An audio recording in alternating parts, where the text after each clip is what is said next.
अगर किसी को दो विकल्पों में से एक चुनना हो, तो कोई क्या चुनेगा? एक ऐसा बेटा जो बुद्धिमान तो ना हो, पर 100 साल जिए, या फिर एक ऐसा बेटा जो बहुत ज्ञानी हो, पर उसकी उम्र सिर्फ 16 साल हो? ये कोई आसान सवाल नहीं है। बिल्कुल नहीं। और ये कोई काल्पनिक सवाल भी नहीं है। ये उस कहानी का केंद्र है जिसकी हम आज गहराई से पड़ताल करने जा रहे हैं। ये कहानी है ऋषि मृकंडू, उनकी पत्नी मरुध्वती और उनके बेटे मार्कंडेय की। हाँ, और ये कहानी सिर्फ एक पौराणिक कथा से कहीं ज्यादा है। आज हम अपने स्रोतों के आधार पर देखेंगे कि कैसे एक चुनाव, एक गहरी भक्ति और दो देवताओं के टकराव ने ब्रह्मांड के नियमों को ही हमेशा के लिए बदल दिया। बिल्कुल, ये धर्म, भाग्य और इच्छा शक्ति की कहानी है। यहाँ जो मुख्य संघर्ष है ना, वो अच्छे और बुरे के बीच का नहीं है।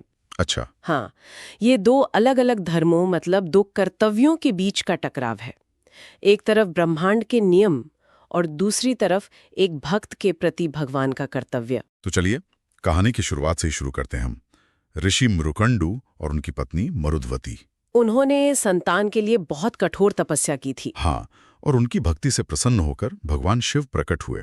पर उन्होंने जो वरदान दिया, वो कोई सीधा साधा वरदान नहीं था। नहीं, एक दुविधा थी, एक बहुत बड़ी दुविधा। उन्होंने कहा, तुम्हारे पास दो विकल्प हैं। या तो तुम एक ऐसे बेटे को चुन सकते हो जिसका दिमाग साधारण होगा, पर वो 100 साल जिएगा। और दूसरा विकल्प? दूसरा था एक ऐसा बेटा जो वेदों और शास्त्रों का ज्ञाता होगा, जिसकी बुद्धि की मतलब कोई बराबरी नहीं कर सकेगा, पर उसकी उम्र सिर्फ 16 साल होगी।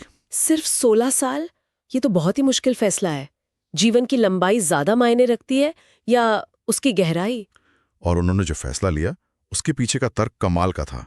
उन्होंने ज्ञानी पुत्र को चुना। हाँ, उन्होंने कहा कि एक मूर्ख बेटे का लंबा जीवन तो वो खुद उसके लिए एक नरक जैसा होगा। बिल्कुल।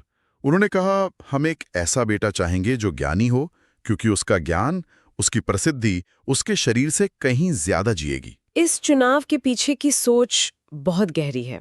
ये दिखाता है कि वो भौतिक जीवन से ज्यादा ज्ञान और विरासत को महत्व देते थे। ये इस विचार की नींव रखता है कि अमरता के कई मतलब हो सकते हैं। मतलब सिर्फ शारीरिक रूप से जीवित रहना ही अमरता नहीं है। सही बात है। और उन्हें वैसी ही संतान मिली भी। उनके बेटे का नाम मार्कंडेय रखा गया। और वो बच्चा इतना तेज था कि बचपन में ही उसने वेद और शास्त्रों में निपुणता हासिल कर ली। मैंने पढ़ा है कि दूर दूर से ऋषि मुनि उनसे बहस करने आते थे। हाँ, और एक बच्चे से ज्ञान पाकर लौटते थे। लेकिन समय तो किसी के लिए नहीं रुकता, और जल्द ही मार्कंडेय का 16वां जन्मदिन नजदीक आ गया। और यहीं से कहानी में वो तनाव आना शुरू होता है जिसका सबको इंतजार था। बिल्कुल। उस दिन जब मार्कंडेय सुबह उठे तो उन्हें घर में जश्न का कोई माहौल नहीं दिखा। कोई मंत्र नहीं, कोई हवन नहीं। बल्कि उन्होंने क्या देखा? उन्होंने देखा कि उनके पिता घर के बाहर एक चिता तैयार कर रहे हैं। जब मार्कंडेय ने पूछा कि किसकी मृत्यु हुई है, तो उनके पिता ने एक अजीब सी शांति के साथ कहा, अभी किसी की नहीं, ये तुम्हारे लिए है। जरा सोचिए, उस बच्चे पर क्या गुजरी होगी। उन्होंने समझाया कि महादेव ने उनका साथ सिर्फ 16 साल के लिए ही तय किया था। लेकिन माता पिता की प्रतिक्रिया देखने लायक है। उनमें कोई शोक या दुख नहीं है, बल्कि एक गहरी स्वीकृति है। हाँ, ये हैरान करने वाला है।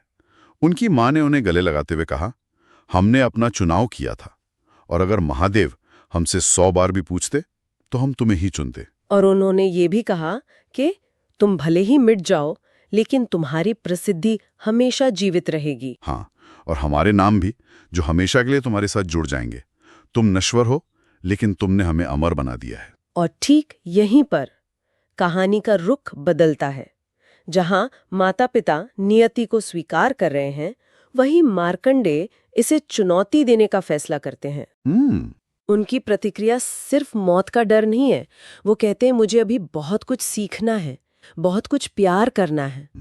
तो यहाँ से ये कहानी स्वीकृति से प्रतिरोध की कहानी बन जाती है। के माध्यम से। और इसके बाद मार्कंडेय ने जो किया वो असाधारण था। वो एक शांत जगह पर बैठ गए, अपने हाथों से मिट्टी का एक शिवलिंग बनाया और जाप करने लगे। हाँ, आंखें बंद करके ओम नमः शिवाय का जाप। उनका ध्यान इतना गहरा था, उनकी भक्ति इतनी तीव्र थी कि वो बाहरी दुनिया से पूरी तरह कट चुके थे। ऐसा कहते हैं कि ब्रह्मांड के तीनों लोक उनके लिए बस इन 3 शब्दों में सिमट गए थे, ओम, नमः शिवाय। यहाँ ये समझना जरूरी है कि ये भक्ति कोई निष्क्रिय प्रार्थना नहीं थी। हाँ, ये एक सक्रिय शक्ति बन गई थी। एक शक्ति। कैसे? भारतीय दर्शन में भक्ति को एक ऐसी ऊर्जा के रूप में देखा जाता है जो ब्रह्मांड के नियमों को भी प्रभावित कर सकती है। ये एक तरह का डिवाइन ओवरराइड है। अच्छा, मतलब आपका व्यक्तिगत संबंध स्थापित नियमों से भी ज्यादा शक्तिशाली हो सकता है। बिल्कुल, और कहानी में यही हुआ।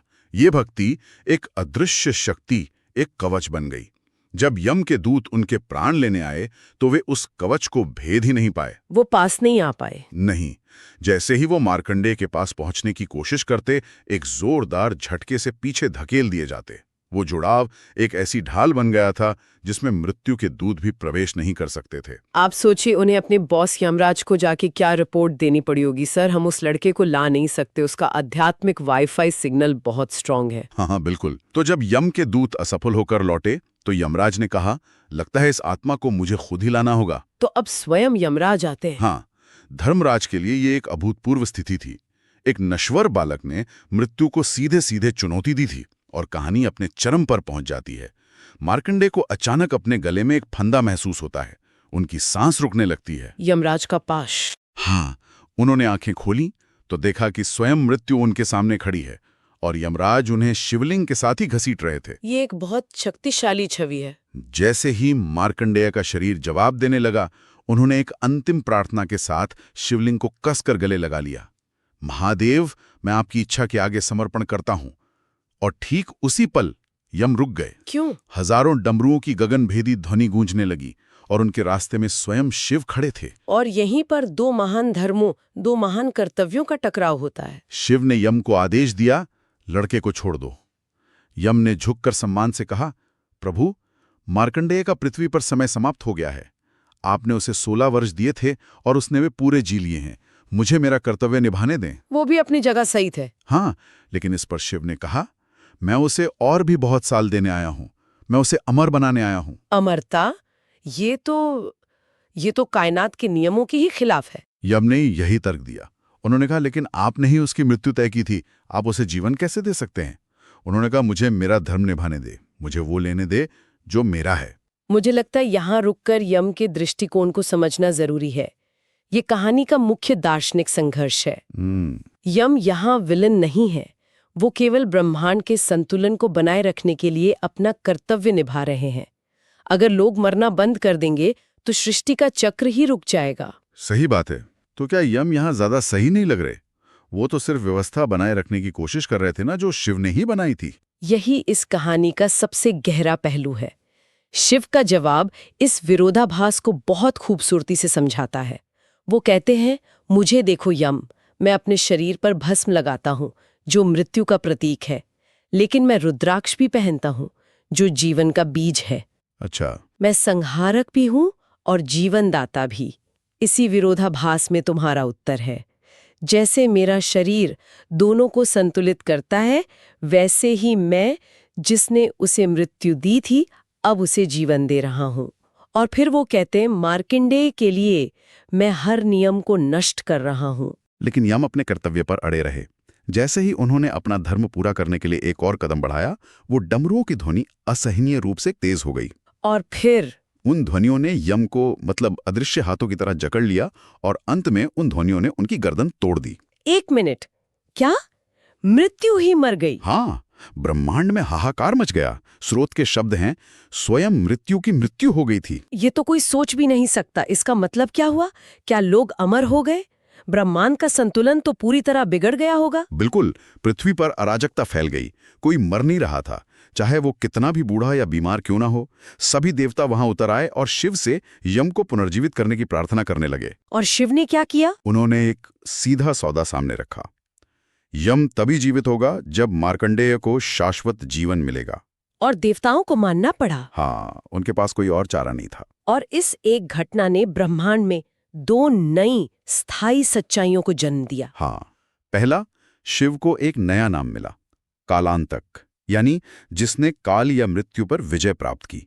और दूसरा, मार्कंडेय द्वारा जपा गया वह सरल मंत्र, महामृत्युंजय मंत्र कहलाया। यह कहा गया कि जो भी इसका पूरी भक्ति से पाठ करेगा, उसे यम का कोई भय नहीं रहेगा। ये दिखाता है कि ब्रह्मांड के नियम पत्थर की लकीर नहीं है, उन्हें भक्ति जैसी असाधारण घटनाओं से बदला जा सकता है। इस कहानी ने भक्ति को एक ऐसी शक्ति के रूप में स्थापित किया जो नियति को भी फिर से लिख सकती है। तो आज हमने इस कहानी की कई परतों को खोला। एक माता पिता के कठिन चुनाव से शुरू हुई, एक बालक की अटूट भक्ति तक पहुंची और अंत में दो महान देवताओं के कर्तव्यों के टकराव को देखा, जिसके कारण ब्रह्मांड के नियमों को फिर से लिखना पड़ा। लेकिन कहानी यहाँ खत्म नहीं होती।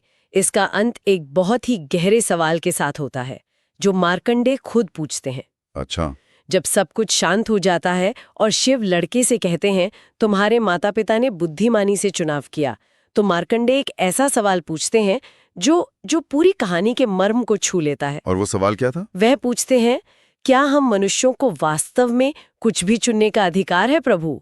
क्या यह मेरे माता पिता थे जिन्होंने चुना, या यह आप ही थे जिन्होंने उनके मन में बैठकर उनके लिए ये विकल्प पहले ही चुन लिया था? वाह, ये तो स्वतंत्र इच्छा और नियति के सदियों पुराने सवाल पर सीधा प्रहार है। बिल्कुल, और कहानी इसका कोई सीधा जवाब नहीं देती। इसका अंत शिव के मुस्कुराते हुए डमरुओं की ध्वनि के साथ होता है। यह भाग्य, स्वतंत्र इच्छा और क्या कहते हैं, ईश्वरीय लीला की प्रकृति पर एक गहरा सवाल छोड़ जाता है। ये कहानी पूछती है, क्या हमारे चुनाव वास्तव में हमारे अपने हैं, या हम केवल एक पहले से लिखी गई पटकथा का हिस्सा हैं? यही वो विचार है जिसके साथ हम आज की इस चर्चा को समाप्त करते हैं।